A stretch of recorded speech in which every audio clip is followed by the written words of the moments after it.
बिस्मिल्लाहिर्रहमानिर्रहीम। Programme inside the news और मैं हूं डॉक्टर सना गौरी। शाह महमूद साहब की गिरफ्तारी इस वक्त फिर से और 11 मजीद मुकदमात का सामना उनको है। इसके ऊपर उनकी अपनी साहबजादी बहुत फट पड़ी और बड़ी उन्होंने तल्ख लहजे में उन्होंने कहा कि अगर किसी को लाडला बनाना है तो आप ज़रूर बनाएं, ताज पोशी किसी की करनी है तो करें ज़रूर, लेकिन पाकिस्तान का मुस्तकबिल दाव पे ना लगाएं। ऐसे भी कुछ बयानात, कुछ वीडियोस में अभी पुरानी देख रही थी जिसमें खुद चेयरमैन बानी पीटीआई मिलिट्री कोर्ट के हवाले से बात कर रहे थे और एक और जो है वही जनाब कह रहे थे, जनाब अगर इस तरह से कुछ होता है लोगों को इंसाफ नहीं मिलता और मिलिट्री कोर्ट ज़रूरी है। ये बयान उनका पहले आ चुका था, लेकिन अब वही चीज़ है और उनका उस वक्त ये दावा था बानी पीटीआई का कि बहुत सारे ऐसे केसेस होते हैं जो कि पेंडिंग में चले जाते हैं या इसमें किसी एक तरफ झुकाव का खतरा होता है, तो इस वजह से मिलिट्री कोर्ट में चीज़ों को जाना ज़्यादा बेहतर है। आज वही चीज़ है कि अगर मिलिट्री कोर्ट की बात की जाती है तो ये सवाल उठाया जाता है कि जी सिविलियन मुकदमा जो है वो मिलिट्री कोर्ट में नहीं चलने जाएंगे। बहरहाल अपने वक्त पे चीज़ आती है तो बुरा लगता है। वही पार्टी वही है जिस पार्टी पे आज बुरा वक्त आया है, ये वही पार्टी है जिसने खुद भी तब्दीली का नारा तो लगाया लेकिन इंतकामी सियासत भी की। किसी भी सियासी जमात को सियासी धारे से बाहर करना बिल्कुल ठीक नहीं है। हम नहीं समझते इस तरह से कि इलेक्शन के दिनों में किसी को भी तनकीद का निशाना बनाया जाए, लेकिन ये ज़रूर याद रखना चाहिए।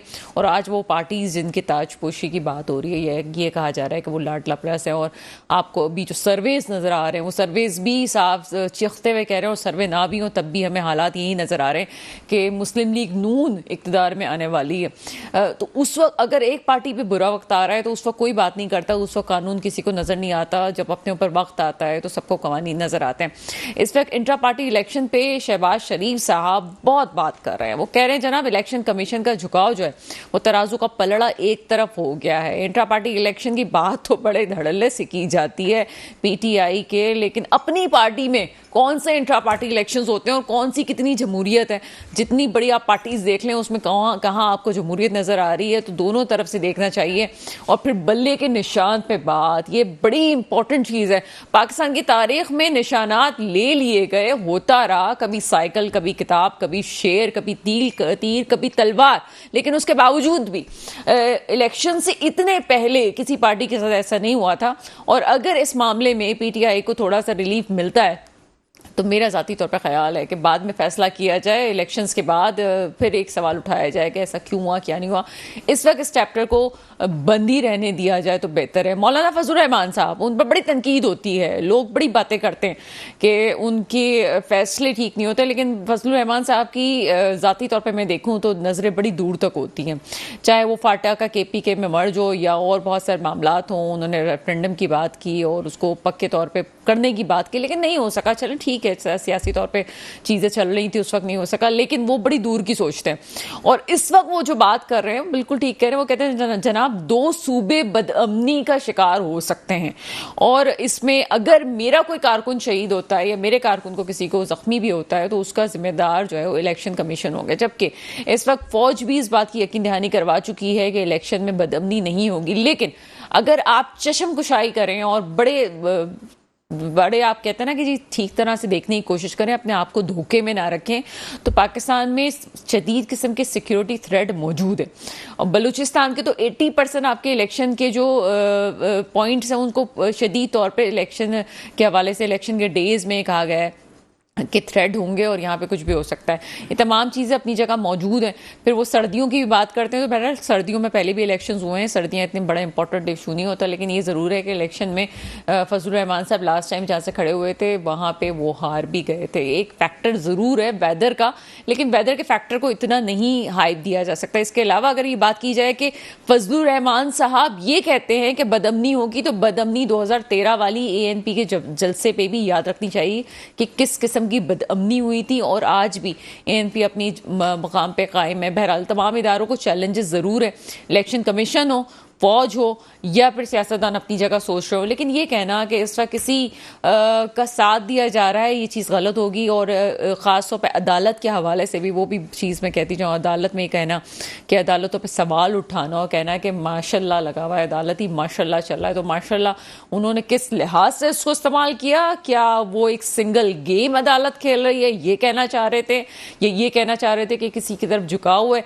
जिसकी तरफ फैसले अच्छे आते हैं उसकी तरफ बड़े सब लोग उस तरफ हो जाते हैं कि जनाब ठीक है, ये फैसले हमारे हक में आ रहा है तो सबको ठीक है, जहां गलत हो जाता है वो गलत साबित करते हैं। तमाम मौजूआत पे बात करेंगे। मेरे साथ आज प्रोग्राम में मौजूद हैं जनाब शेख मोहम्मद नदीम साहब। आप तजियाकार हैं सर, प्रोग्राम में आपको वेलकम करते हैं। और कुछ और भी मेरे दोस्त मुझे ज्वाइन करेंगे कुछ देर में, लेकिन थोड़ी देर बाद पहले शेख मोहम्मद नदीम साहब की तरफ चलते हैं। नदीम साहब, शाह महमूद साहब की गिरफ्तारी, रिहाई, फिर गिरफ्तारी और इस पे इतना वावेला होना, किस तरह से देखते हैं इस मामले को? देखिए, जो भी अभी सेटअप चल रहा है और जो इस वक्त गेम चल रहा है, उसमें ये ज़रूरी था कि -1 का फार्मूला बेसिकली इम्प्लीमेंट किया जाना है फ्यूचर के अंदर। तो उसको देखते हुए शाह महमूद कुरैशी साहब का बाहर आ जाना बहुत बड़ा एक ख़तरे का बास बन सकता था, क्योंकि सेम एलिगेशन इमरान खान साहब के पास भी हैं। तो क्योंकि इमरान खान साहब बहुत सारे स्वेयर डिग्री के इस वक्त चैलेंजेस का सामना कर रहे हैं और मुकदमात का सामना भी है उनको, तो शाह महमूद कुरैशी साहब का भी क्योंकि वही केस है मेन, तो मैं नहीं समझता कि वो उनको अभी बाहर आने देंगे। हाँ, ये ज़रूर हो सकता है कि बिफोर कुछ दिन इलेक्शन के सडनली उनको शायद रिलीज़ कर दिया जाए और बाद में जिस तरह से होता है कि किसी की सीट के ऊपर वो दोबारा इलेक्शन लड़के और वो उस जगह पे दोबारा इलेक्ट होके किसी सीट के ज़रिए से आ जाएं। तो फिलहाल तो ये पॉसिबल नहीं है। ये जो आप फार्मूला कह रहे हैं, तो सेम फार्मूला फिर बानी पीटीआई पे भी अप्लाई हो सकता है, क्योंकि अभी तक जो चीज़ें हैं, एक तो तौहीन इलेक्शन कमीशन वाला केस भी है, तोशाखाना वाला केस है। तोशाखाना वाला केस जो है वो अभी पेंडिंग में चला गया, और इलेक्शन कमीशन की तौहीन वाला के जो केस है वो भी 3 जनवरी पे गया है। तो वक्त तो बहुत कम है इस वक्त तमाम चीज़ों के लिए। बानी पीटीआई तो इस वक्त गॉन केस है मेरे हिसाब से। अगर आप या आप दूसरे हैं जो मुझे कल भी एक प्रोग्राम में बड़ी खत्म हो चुका है ये केस है। देखिए, क्योंकि पॉसिबिलिटी नहीं है इस वक्त, जो इस वक्त पिक्चर पेंट हुई हुई है पूरे होराइजन के ऊपर इस कंट्री के इलेक्शन के सिलसिले में, तो उसमें उनका कहीं पे भी रोल नज़र नहीं आ रहा है। He used to be the most eager for the elections कि जी मुझे इलेक्शन करा दो ताकि मुझे दोबारा सीट शायद मिल जाए, बट विदाउट रियलाइजेशन के पहले भी उनको सीट ऐसे तो नहीं मिली थी, उसमें भी बहुत सारी बैसाखियाँ थी और बाकी भी जो लोग बातें करते हैं वो भी अपनी जगह पे थी। तो दोबारा भी उनका बैसाखी के अलावा चलें इस पर ही बात कर लेते, करिश्मा भी तो है उनकी शख्सियत का, जिसकी वजह से लोग उनको वोट भी देते हैं और आज भी 9 मई को भूल चुके हैं, हालांकि हमारी तारीख का एक शर्मनाक वाकया था, उसके बावजूद अगर करिश्मा होता ना, करिश्मा है बिल्कुल, एक एज ए क्रिकेटर, एक टीम कैप्टन, वर्ल्ड कप जितवाया उन्होंने, वो ज़रूर डेफिनेटली माइंड में है। वो भी पुरानी जनरेशन के ज़्यादा माइंड में होगा जो हमारे दौर की जनरेशन है। नई जनरेशन ने तो खैर वो वर्ल्ड कप वगैरह देखा भी नहीं, ना उनकी वो बॉलिंग देखी, तो मैं नहीं समझता। लेकिन बेसिकली इस करिश्मा के बावजूद जो ये इलेक्ट होकर आए थे, तो उस वक़्त भी ये इन्होंने कोई बड़ी स्वीप नहीं किया था इलेक्शन के अंदर और इनको बहुत सारी बैसाखियों की ज़रूरत थी। तो जिस वक़्त ये आए थे, यानी फर्स्ट टाइम जो इनके पास शायद लाइफ में मैं समझता हूँ कि ये एक मौका मिला था, इसके बजाय कि वो इसको स्ट्रेंथन करते, अपनी इस फाउंडेशन को, अपने फुट होल्ड को उसको मज़ीद स्ट्रॉन्ग करते, उन्होंने ख़ुद उस स्ट्रॉ अपनी नीचे से, पाँव के नीचे से, जिसे आप कहते हैं कि ज़मीन खींच ली, कुल्हाड़ा मारा। He himself responsible and you must have seen के बहुत सारे इस वक्त जितने भी सहाफ़ी हैं वो भी ये बात करते हैं कि उन्होंने खुद अपने साथ ऐसे इवेंट्स कर लिए और इतना बिगाड़ लिया और इसके बावजूद उनको एहसास भी नहीं हुआ। वो थोड़ा सा शायद ओवर एग्जैजरेट अपनी पॉपुलैरिटी को कर गया एंड ही थॉट, जबकि पाकिस्तान के अंदर देखें पॉपुलैरिटी किसी को भी नहीं मिलती, ना मिल सकती है। पाकिस्तान का जो डायनामिक्स है, थोड़ा सा प्रोग्राम से हट के ये चीज़ आपसे खास तौर पर उनकी पर्सनैलिटी पे बात हो रही है तो मैं बात करती चलूँ। क्या ऐसा नहीं लगता आपको कि ऐसे लोगों को अगर फैसला साज लाते भी हैं, ये सिर्फ पाकिस्तान का मसला नहीं है, अगर डोनाल्ड ट्रंप भी आता है तब भी वो किसी वजूहात की वजह से आता है, बाइडेन भी आया तो उसके पीछे भी एक लॉबी है, मौजूद है। तो इन तमाम चीज़ों को देखा जाए तो पूरी दुनिया में अगर कोई भी ऐसी शख्सियत है जिसमें एक जादुई असर है, और हम इससे इनकार नहीं कर सकते कि बानी पीटीआई में है एक असर, उनको इन चीज़ों से दूर रखना चाहिए ताकि वो अपने एक खुमार में ना रहें जिस खुमार में हमें बानी पीटीआई नज़र आते थे। बेसिकली यही उनकी मिस्टेक है ना कि उन्होंने थोड़ा सा चीज़ों को अंडर एस्टिमेट किया, लोगों को अंडर एस्टिमेट किया और ख़ास तौर पे इस्टेब्लिशमेंट को उन्होंने अंडर एस्टिमेट किया और बहुत ज़्यादा वोकल हो गए। उनको इतना ज़्यादा वोकल नहीं होना चाहिए था। जब उन्हें पता था कि मैं एक मैच्योर बंदा हूँ, मेरी ये popularity level is increasing day by day, तो उसको मेंटेन करने की कोशिश करनी चाहिए थी। इंस्टेड ऑफ उन्होंने बिल्कुल एक लड़के और लड़कपन जैसे आप कहते हैं यूथ, उसका एक रोल अपना एज्यूम कर लिया और रोडों के ऊपर और ट्रकों के ऊपर और जिस तरह से उन्होंने किया वो आपके सबके सामने है। हर थोड़े अरसे के बाद उन्होंने कैपिटल के ऊपर चढ़ाई, इस्टेब्लिशमेंट पे चढ़ाई और किसी को उन्होंने छोड़ा नहीं। मैं अच्छा, आज मैं कहीं बात कर रही थी तो वहाँ एक जुमला मुझे सुनने को मिला और काफ़ी मेच्योर लोग थे वो तमाम जो लोग बैठे हुए थे। उन्होंने कहा कि एब्सोल्युटली नॉट वाला कहने वाला हमें कहाँ मिला है। एक शख्स मिला था, अगर 24 करोड़ आवाम उसके पीछे होती तो आज वो एब्सोल्युटली नॉट जो है वो एब्सोल्युटली नॉट होता और पूरी दुनिया में हमारी इज्जत हो रही होती। एक तरफ वो एब्सोल्युटली नॉट है, एक तरफ हम तुर्की में भी हम ये चीज़ें देखते हैं। उन्होंने किया ज़रूर उनके रहनुमा ने और आज वो दूसरी दफ़ा इलेक्ट होकर बैठे हुए उनके रहनुमा, लेकिन उसके बावजूद भी कुछ एक तरीके से भी चीज़ों को लेना चाहिए। हमें ये पता है कि हमारी जोग्राफियाई हैसियत क्या है, हमें ये पता है कि हम कितने दुश्मनों में घिरे हुए हैं। तो इन हालात में किस तरह से उन लोगों को भी जो उनके फॉलोवर्स हैं, किस तरह से इस बात को समझाएंगे? देखिए, मैं बात उस वक्त कर रहा था कि पाकिस्तान की जो डेमोग्राफी है, बेसिकली पाकिस्तान के अंदर पूरे पाकिस्तान में किसी भी एक शख्स को एट ए टाइम पसंद नहीं किया जाता। यहाँ इलेक्टेबल्स का इलाका है, इलेक्टेबल्स के दौर हैं, मखदूम हैं, शाह हैं, सैयद हैं। इस बेस के ऊपर ज़्यादातर लोग इलेक्ट होकर आते हैं और उनकी अपनी सीटें बंधी हुई हैं। वो आज फैसल सालेह साहब कल उस पार्टी में थे, आज किसी और पार्टी के अंदर आ जाते हैं, तो बहुत ज़्यादा वोट डिस्ट्रीब्यूट हो जाते हैं। अगर उस करिश्मा की वजह से कुछ वोट उनके डलने भी होते हैं तो वो वोट बहुत कम रह जाते हैं। फिर हमारे यहाँ बहुत सारी पार्टियां जो हैं वो लुसानी जमात बेस के ऊपर भी इलेक्शंस लड़ती हैं। सिंध में अगर आप देखें तो आप इमरान खान साहब को इंटीरियर सिंध से कहीं भी खड़ा कर दें, आई डोंट थिंक सो कि वो कोई यहाँ पर कोई ऐसा कोई चेंज या कोई अपनी पोजीशन को इस तरह से इलेक्ट होके वो आ सकते हैं, सवाल ही नहीं पैदा होता। तो इस वक्त मुल्क के अंदर ये इस तरह की जो पोलराइजेशन है, जिसको हम पहले पोलराइजेशन कहते रहे कि जी इमरान खान और अदर्स के दरमियान, ऐसा कुछ अरसे तो रहा सिटीज़ के अंदर और अहम इलाकों में, लेकिन अभी भी जो इंटीरियर्स हैं, आप कहीं भी चले जाएं, I have served in the army, तो मैंने उसमें तमाम एरियाज़ में सर्व किया है। अभी भी लोग जो हैं अपने सरदारों, अपने वडेरों, अपने चौधरियों, अपनी बरादरियों, अपने उनमें लगे हुए हैं और वो उन्हीं को ही नॉर्मली इलेक्ट। बहुत अच्छी बात की आपने शेख साहब। कल प्रोग्राम में मुझे जो है वो तहरीके इस्तेहकाम पाकिस्तान पार्टी के हवाले से एक खातून ने बात की कि वो कंबर शहदाद कोर्ट में जब वो उधर थी, पीटीआई में थी, तो वहाँ से जब वो खड़ी हुई तो उनको 10,000 वोट मिले थे। तो वो 10,000 वोट वो समझती हैं कि शायद उनको मिले थे। लेकिन ये जो सिंध वाली बात शेख साहब ने कही बड़ी इंपॉर्टेंट है। यहाँ सिंध से किस तरह से 2018 में पीटीआई जीती थी, थोड़ा सा अगर आप जहन को खुला रख के आंखें खोल के सोचें तो आपको पता चलेगा कि किस तरह से कराची की सीटों में हुआ था और किस तरह से सिंध में अगर कोई इस तरह से रनअप हुआ भी तो वो किस तरह से हुआ। तो बहरहाल आगे वो चीज़ें अगर नहीं हैं तो अपने दम पे अगर कोई आगे आ सकता है तो वो भी चैलेंजिंग सूरत हाल है। इसमें तमाम इदारों का कसूर नहीं है, कुछ अपनी भी चीज़ें हैं जिसको सोचना ज़रूरी है। मज़ीद मौज़ूआत पर बात करेंगे, वक्त हुआ एक ब्रेक। अब ब्रेक के बाद आते हैं।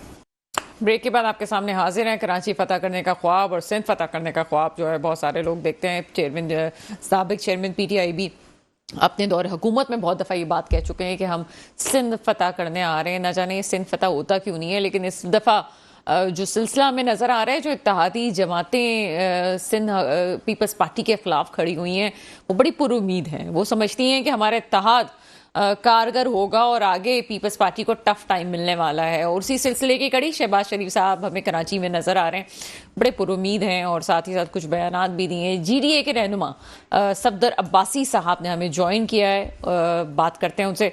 सर, प्रोग्राम में आपको वेलकम करते हैं। जी मेहरबानी डॉक्टर। सफदर अब्बासी साहब, ये अभी शहबाज शरीफ साहब कराची में मौजूद हैं और आपके इत्तेहाद भी उनसे है। किस तरह से सिचुएशन को देखते हैं? क्या सूरत हाल बदलेगी या आप समझते हैं कि उनका आना सिर्फ एक प्रेशर है जो कि पीपल्स पार्टी पे डाला जा सकता है? किस तरह देखते हैं इस मामले को? देखिए, सबसे पहले कि मैं ये बताता चलूं कि ग्रैंड डेमोक्रेटिक अलायंस पिछले 2018 की जब इलेक्शन बना तो ये एक प्रीमियर अलायंस था जो कि पीपल्स पार्टी को जो है ना सिंध के अंदर बिल्कुल टफ टाइम भी देने को तैयार था, और बल्कि मैं समझता हूँ कि हम इलेक्शन जीतने के भी करीब थे, लेकिन अनफॉर्चुनेटली जो एक कॉम्प्रोमाइज्ड जो इलेक्शन हुआ 2018 का, उसके अंदर बहुत सी वजूहत हैं, मैं उसमें नहीं जाना चाहता। वो जिस तरह वो कहते हैं कि जो सिलेक्शन हो रही थी उस सिलेक्शन में सिंध जो है वो पीपल्स पार्टी के हवाले किया गया। तो सबसे पहली बात तो ये कि ग्रैंड डेमोक्रेटिक अलायंस पीर साहब पगाड़ा की क़यादत में ये अलायंस 2018 के इलेक्शन से पहले बना, और सिंध की सियासत में पहली दफा एक अलायंस था जो कि इलेक्शन के फौरन बाद टूटा नहीं, डिसॉल्व नहीं हुआ, बल्कि हमने पूरे 5 साल चाहे असेंबलियों के अंदर थे हम, चाहे हमारे कम मेंबरान थे, उसके बावजूद भी उनका जो पॉलिटिकल रोल था असेंबलियों के अंदर, चाहे वो 3 मेंबर थे हमारे नेशनल असेंबली में तो वो वहाँ पे, या हमारे 14 मेंबर थे प्रोविंशियल असेंबली में, तो उन्होंने अपना जो ऑपोजिशन का रोल था वो भरपूर अंदाज में जो अदा किया। और फिर उसके बाद जो है ये अलायंस जो है ना 2024 के इलेक्शन में भी इकट्ठा है, और बल्कि अब ये ज्यादा मजबूत हुआ है, और जितनी भी हमारी 5 सियासी जमातें जो कि इस अलायंस का हिस्सा हैं, उनके अलावा जो है ना और भी दीगर शख्सियात, जैसे अभी लियाकत जतोई साहब हैं, अरबाब गुलाम रहीम साहब हैं, सही हौसली शाह साहब हैं, जो जिनके बहुत ही सीनियर लोग हैं, रहीला मक्सी साहब हैं, मोहम्मद खान जुनैद साहब हैं, हमारे एक्स एमपी हैं जाम मेमन साहब वो है, तो बहुत से लोगों ने ज्वाइन किया, और बहुत से और लोग जो है वो जीडीए को ज्वाइन कर रहे हैं। लेकिन हम ये समझते हैं कि सिंध के अंदर जो गुज़श्ता 15 साल से जो एक तरफा से तमाशा मचा हुआ है, और एक जो है ना एक ऐसी जो है सिचुएशन बनी हुई है जहाँ पे 15 साल से जो है एक ही पार्टी की हुकूमत वो कंटिन्यू कर रही है, और जो सिंध की जो है जो बर्बादी और तबाही हमें नजर आ रही है, उसके अंदर हम ये समझते हैं कि हमें दीगर जमातों के साथ भी जो है बातचीत करके और एक 1-to-1 मुकाबले की सूरत पैदा करनी चाहिए। मैं समझता हूँ कि इस वक्त जरूरत इस बात की है क्योंकि गुज़श्ता 15 साल के अंदर एक ब्यूरोक्रेटिक पूरा का पूरा एक सिस्टम क्रिएट किया गया है, पूरा फाइनेंशियल जो है ना मैनेजमेंट का एक सिस्टम क्रिएट किया गया है, और इस सिस्टम को जो है से लड़ने के लिए इनसे जो है ना जो इलेक्ट्रल जो हमारी फील्ड है उसके अंदर उनको डिफीट करने के लिए हम ये भी समझते हैं कि जीडीए के साथ जितने बाकी इत्तेहादी हैं, जेयूआईएफ है, पीएमएलएन है या एमक्यूएम है, हम सब मिलके जो है सीट एडजस्टमेंट इस तरह करेंगे 1-to-1 मुकाबले की सूरत पैदा हो। तो जवाहर शरीफ साहब से पहले जो है ना पीएमएलएन का एक वक्त सीनियर मेंबरों का था जो कि सादिक साहब की क़यादत में आया था, मुफ्ती साहब से और सईद शाह साहब से मिले भी थे और बातचीत भी हुई थी। हमारे कुछ यकीनन जो है ना पीएमएलएन के हवाले से कुछ ग्रीवेंसेस भी अपनी जगह मौजूद है सिंध के अंदर, और मैं सब पीएमएलएन की नहीं कहूँगा बल्कि जितनी भी वफाक की जमातें हमने हमेशा सोचते हैं कि जो सिंध के हवाले से उनकी वो स्ट्रेटजी नहीं होती कि जहाँ सिंध को कोई अहमियत दे, वो अक्सर ये होता है कि सिंध जो है ना वो जो रजाई साहब के हवाले करके वो जो है ना वो चले जाते हैं, और बाकी हम लोग जो यहाँ पे लड़ रहे होते हैं जो है वो उनको जो है एक जो है ना उस प्लेटफॉर्म में पेश करना पड़ता है। लेकिन उसके बावजूद भी हम ये भी समझते हैं कि एक जरूरत इस बात की है कि जो एक अपना सीट एडजस्टमेंट के जरिए एक 1-to-1 मुकाबले की सूरत पैदा हो, और मियां साहब आए हैं कराची, गालबन शायद अभी नहीं तो शायद कल उनकी जो है ना पीर साहब से मुलाकात भी होनी है, और हम अभी भी उनसे ये तो करते हैं कि जहाँ वो लेवल प्लेइंग फील्ड अपने लिए पंजाब में या दीगर सूबों के अंदर मांगे तो सिंध में भी हमें लेवल प्लेइंग फील्ड की जरूरत है। जो ऑपोजिशन है वो इसमें बिल्कुल जितनी भी ऑपोजिशन की जमातें हैं जो पीपल्स पार्टी को अपोज करती हैं वो खुद अपनी हम समझते हैं कि केयरटेकर गवर्नमेंट जो है इलेक्शन कमीशन जो है जो आरओज और डीआरओ का सिस्टम बनाया कि जी वही ब्यूरोक्रेट जो 15 साल के पहले बैठे हुए उन्हीं को जो है ना आपने डीआरओ और आरओज बना दिया है, और इसी तरीके से डिलिमिटेशन के अंदर जो है ना हमारे हल्कों के हल्के जो खास तौर पर हमारे जितने हल्के थे वो तोड़ के रख दिए। तो मैं समझता हूँ हमें भी यहाँ पे सिंध के अंदर भी मैं पीएमएलएन की क़यादत से मेरी तो गुजारिश है कि भैया जहाँ आप लेवल पे एक फील्ड अपने लिए पंजाब और किपी में जो हासिल करें सिंध में भी कम से कम जो ऑपोजिशन। अच्छा सर, आपने जितने तफसील से बताया मैं उसको समझना भी चाहती हूँ। आप ये कहना चाह रहे हैं कि 2018 में भी इत्तेहाद मौजूद था, मजीद जमातें अभी आपके साथ शामिल हुई हैं, वो उस वक्त भी इत्तेहाद आपका बड़ा स्ट्रॉन्ग था। उस वक्त क्या हुआ था ये वापस बहस में जाने की जरूरत नहीं है, और इस वक्त जो इत्तेहाद अभी मजीद जमातें आपके साथ आई हैं तो वो एक मजीद एक स्ट्रॉन्ग कंडीशन बन गई है। लेकिन पीएमएलएन का साथ क्या आपको जरूरी था?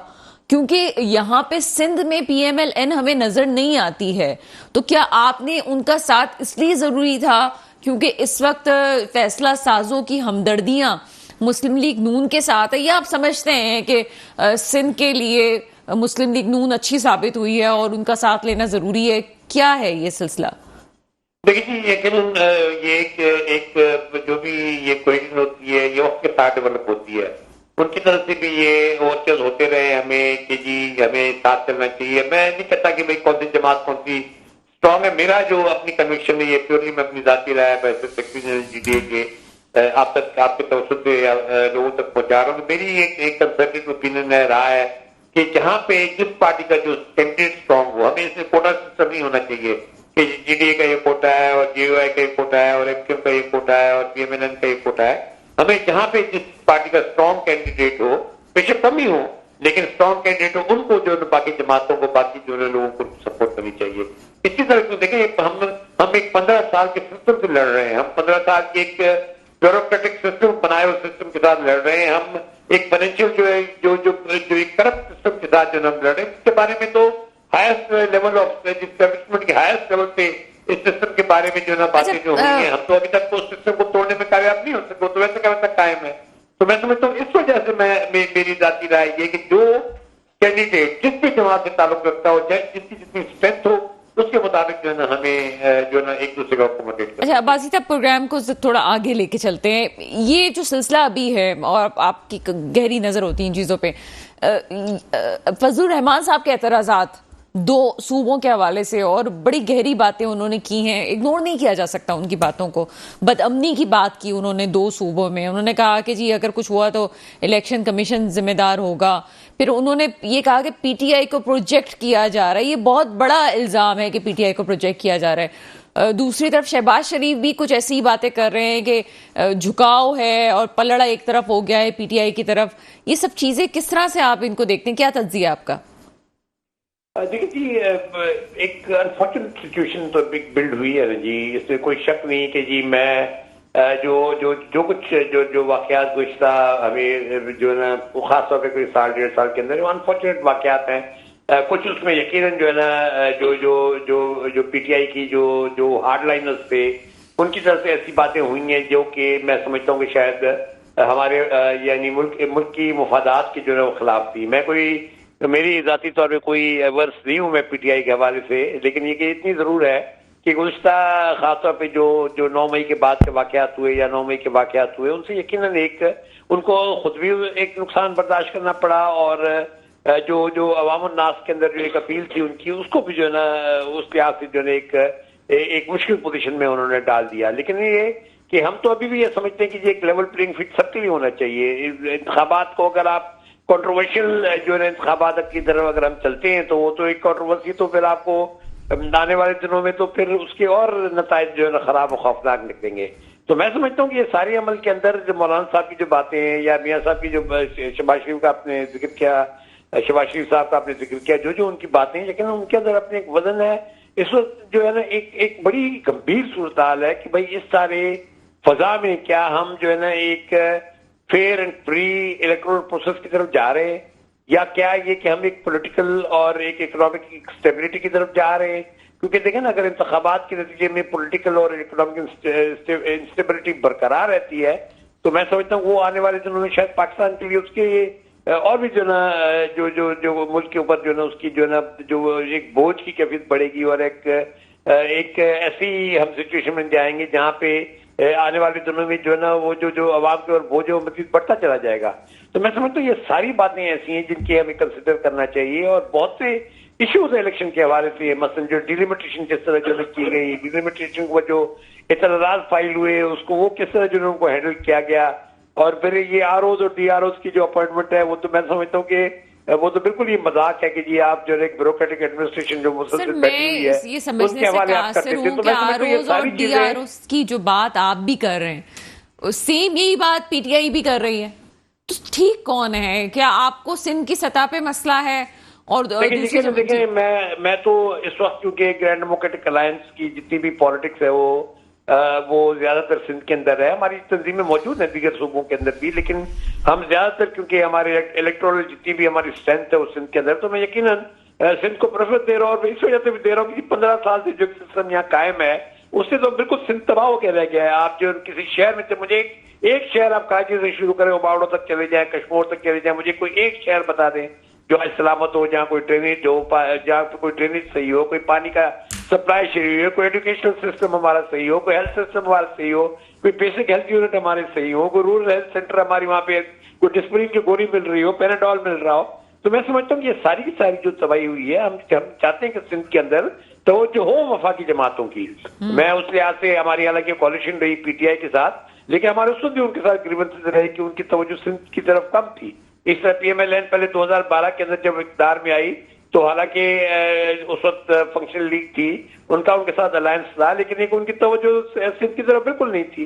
वो एक जो सिंध में एक तरफा अमल था उसको परपेचुएट किया गया, जो मुसलसल उसको परपेचुएट किया गया। तो ये ग्रीवेंसेस हमारी जो बाकी दीगर वफाकी पार्टियां उनके साथ बिल्कुल है अपनी जगह, लेकिन मैं फिर भी जिससे मैं कह रहा हूँ कि सिंध के अंदर जो इस वक्त सूरत हाल है उसको बेहतर करने के लिए या उसको उस चीज को निगेट करने के लिए हमें जो है ये कोशिश करनी चाहिए कि हम बजाय डिवाइडेड वोट के साथ हम इलेक्शन के अंदर जाएं, हम जो है ना एक वन टू वन मुकाबले की सूरत। ठीक है, मेरे साथ ही रहेगा सफदर अब्बासी साहब स्टूडियो में, शेख मोहम्मद नदीम साहब मेरे साथ मौजूद हैं।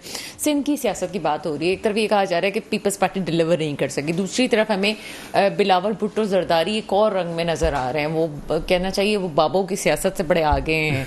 तो क्या आप समझते हैं कि बाकी अगर वो बात करते हैं जी इतनी नौकरियां, इतनी मुफ्त बिजली और ये मैं करके दूंगा, जबकि 16 माह में बड़ी पॉजिटिव उनका रोल रहा है, अगर हम 22 ना भी हों तो उसको अच्छे तरीके से हम देख सकते हैं।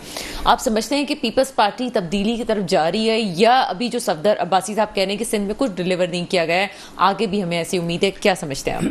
देखिए, पीपल्स पार्टी कहीं भी जाए, आगे मूव करे बेहतरी की तरफ, जैसे बिलावल साहब कह रहे हैं, आसफा कह रही हैं, या जिस तरह से पहले इनका स्टेटस को मेंटेन करें कि तबाही पीपल्स पार्टी को वोट मिलने हैं। ये सारी पार्टियां जो दूसरी जीडीए वगैरह हैं, ये इनका सिर्फ काम ये है, एम जो इनको मिशन है कि कितना हद तक ये कंटेन कर सकते हैं पीपल्स पार्टी को, कितने वोट तोड़ सकते हैं। पीपल्स पार्टी का जो वोटर है वो लुसानी जमात के तौर पर पीपल्स पार्टी को वोट देता है, मेजॉरिटी सिटीज में, कुछ सिटीज के अलावा। वो ये चाहता है कि चाहे पीपल्स पार्टी काम करे ना करे, हमारी ये जमात आए, दूसरी जमात ना आए, यानी वो दूसरी जमात को ना आने की वजह से इस जमात को वोट देता है। देखिए, पाकिस्तान में इलेक्शन या जमहूरियत उसी वक्त होगी, कहीं जमहूरियत नहीं है। 25 करोड़ की कौम है, उसमें से 3-4 करोड़ थे कि पीपल्स पार्टी हार जाएगी, लेकिन वो एक अलग 2018 एक अलग कहानी है, ठीक है। उसमें तो 9-0 से भी आपको पता है, सही, तो वो एक अलग कहानी है। तो पाकिस्तान में इलेक्शन या जमहूरियत तो है ही नहीं। ये तो सिर्फ इसीलिए मुख्तलिफ जो इसमें एलिमेंट्स हैं वो इन्वॉल्व हो जाते हैं कि अच्छा यार, क्योंकि जमहूरियत तो है ही नहीं, यही लोगों ने जो जमा हो के सब ने, किसी ने भी जो है सुजुकियों में भर के और ट्रकों में भर के और गधा गाड़ियों और बैलगाड़ियों में भर के जाके वोट डलवाने, बोरियों में भर के। तो बेहतर है कि कोई एक बेहतर से कुछ कोशिश करके तो 2-4 मोहरे ऊपर अच्छे लाओ, कोई ऐसा ना हो कि कल को कोई मुल्क को ही डुबो दें। तो इस तरह की ये एलिमेंट्स सारे जो मिलके पूरी दुनिया में काम करते हैं, जैसा आपने बताया अमेरिका में भी, तो यहाँ पर भी ऐसा ही है। ये उस वक्त इलेक्शन होंगे सही जब हर बंदा नादरा स्ट्रांग हो जाएगा, हर बंदा, या आपका इंटरनेट की जो सर्विस है वो स्ट्रांग हो जाएगी 5G पर, और हर बंदा घर में बैठकर अपना अंगूठा, हर बंदे का काउंट होगा या उसका आई रेटिना काउंट होगा, तब ये जमहूरियत होगी। अभी तो जो लोग आम आदमी, जो पढ़ा लिखा तबका है, वो तो ज़्यादातर वोट देने जाता ही नहीं है। अब लोग कहते हैं कि शायद 2018 से कल्चर थोड़ा चेंज हुआ, मैं अभी भी नहीं समझता। आप उसमें टर्न आउट अगर देखें तो इतना ज़्यादा टर्न आउट नहीं, अभी भी लुसानी जमातों को मिलते हैं। अभी 24 करोड़ में से 12 करोड़ 85 लाख रजिस्टर्ड वोटर हमारे पास मौजूद हैं। रजिस्टर्ड तो हम सब हैं, रजिस्टर्ड की बात नहीं कर रहे। जब वोट डलेंगे, अब आप वोट देखेंगे उनकी तादाद, तो वो पाकिस्तान उसमें से भी आप समझते हैं कि वो भी टर्नआउट उसमें से भी कम हो जाएगा? बिल्कुल, हाँ। उसमें से भी आप देखेंगे कि जो ये टोटल बन रहे हैं, इसका हार्डली 60% जो है वो वोट देने आएगा। तो आधा तो वैसे ही आपने 68% तो आपका यूथ का वोट है इस दफा, ठीक है, आधा तो आपने वैसे ही निकाल दिया। यूथ भी हर जगह का वोट नहीं देते। देखिए, यूथ हो, एजेड हो, कुछ जगहों के तो हर बंदा वोट देता है।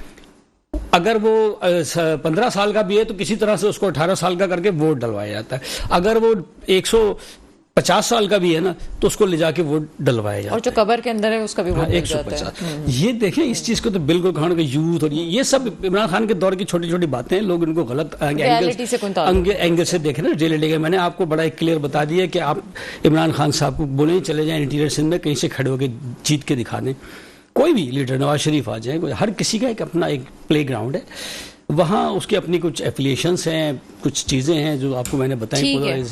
तो ये सिंध में भी ये लोग तो कभी भी नहीं आ सकते, ये जीडीए वगैरह, इनकी कोशिश होगी कि भाई थोड़ी सी सीट हम आगे बढ़ा लें, कदम बढ़ा लें, कुछ कर लें, तो शायद उनकी हम कुछ सीटें कम कर दें, ताकि जब ये एक मखलूत हुकूमत बनेगी तो पीपल्स पार्टी को जितना कम से कम ऐसी सिचुएशन में लाना है जहाँ कम से कम उनकी डिमांड। ठीक है, एक इस पे मजीद हम बात करेंगे। ब्रेक का वक्त हुआ, ब्रेक के बाद फौरन बात आपके सामने हाजिर होते हैं। ब्रेक के बाद आपके सामने हाजिर है मुस्लिम लीग नून से राजा उमर मुझे ज्वाइन कर चुके हैं। राजा उमर साहब, प्रोग्राम में आपको वेलकम करते हैं। जी बहुत शुक्रिया जी, बहुत शुक्रिया। राजा उमर साहब, एक तरफ तो सारी हमदर्दियां आपके साथ नजर आ रही हैं, आपके कायदीन का केस भी बड़ी जल्दी जल्दी निपटाया जा रहा है, तमाम चीजें आपके हक में, फिर भी अगर दूसरी पार्टी को थोड़ा सा रिलीफ मिल रहा है और कानूनी तौर पे चीजें हो रही हैं तो आपके कायदीन जो है उस पर भी बात कर रहे हैं। आप ये कहते हैं जनाब शहबाज शरीफ साहब के लाडला टू तो वो है जिसको गुड टू सी यू कहा गया, और फिर उनके बल्ले के निशान पे भी बड़ा मसला है। जब आपकी चीजें बेहतर हो रही हैं तो आप दूसरों को भी उतनी ही कानूनी तौर पे हैसियत और उनकी फैसलों को एक्सेप्ट करना चाहिए। जब आपकी चीजों पे एतराज नहीं उठ रहा है तो इस वक्त ये वाली सियासत करने का क्या बात बनती है, किस तरह से देखते हैं इस चीज को? जी बिस्मिल्लाहिर्रहमानिर्रहीम। डॉक्टर साहब बहुत शुक्रिया जी, आपने मुझे अपने प्रोग्राम में बुलाया। तो जैसा कि आपने ये बात की है कि भी इस टाइम जो है ना, जहां तक आ गई बात लेवल प्लेइंग फील्ड की, तो मेरा ख्याल है कि वो इस तरफ ये नहीं, मुस्लिम लीग नून सारी जमातों को मिल रही है, ठीक है। और इसके साथ आप देखा जाए कि जो फैसले हमारे कायद मियां नवाज शरीफ साहब के आज अगर वो अदालतें उनको जो है ना सुरखरू कर रही हैं, तो ये केसेस आज के नहीं बने हुए। ये आपको पता है जब पिछली गवर्नमेंट थी पीटीआई की, उस टाइम पे झूठ पे मबनी जो केस थे हमारे कायद मियां नवाज शरीफ साहब पे बने थे, तो उसका अब जाके फैसला हो रहा है और अदालतों के फैसले। राजा उमर साहब, मैं कता कलामी की माजरा चाहती हूँ, आपकी मौजूदगी का हम ज्यादा से ज्यादा फायदा उठाना चाहते हैं, इसलिए सवाल पे सवाल की बौछार जरूर होगी।